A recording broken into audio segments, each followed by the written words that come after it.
Lecture du livre de la sagesse. Il n'y a pas d'autre Dieu que toi qui prenne soin de toutes choses. Tu montres ainsi que tes jugements ne sont pas injustes. Ta force est à l'origine de ta justice et ta domination sur toute chose te permet d'épargner toute chose. Tu montres ta force si l'on ne croit pas à la plénitude de ta puissance, et ceux qui la bravent sciemment, tu les réprimes. Mais toi qui disposes de la force, tu juges avec indulgence. Tu nous gouvernes avec beaucoup de ménagement, car tu n'as qu'à vouloir pour exercer ta puissance. Par ton exemple, tu as enseigné à ton peuple que le juste doit être humain. À tes fils, tu as donné une belle espérance. Après la faute, tu accordes la conversion.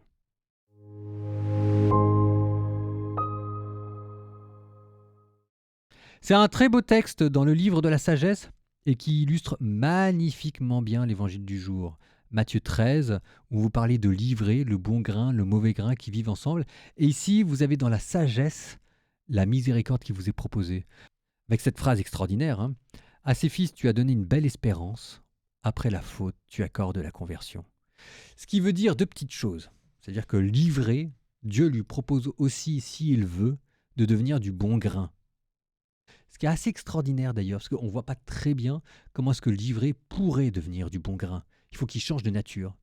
Bah oui, mais c'est peut-être aussi ça quand on vous dit que la manière dont Dieu pardonne un pécheur montre une puissance en lui supérieure à celle qu'il a utilisée pour créer le monde.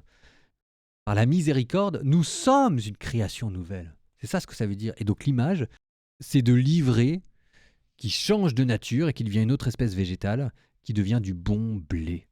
Très étonnant. Le deuxième rapport aussi, c'est que dans l'ivraie, c'était une parabole.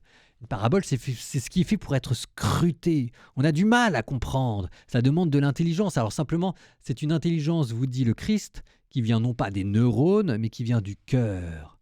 Et ici, le texte qu'on a lu, c'est dans le livre de la sagesse. Parabole d'un côté, sagesse de l'autre.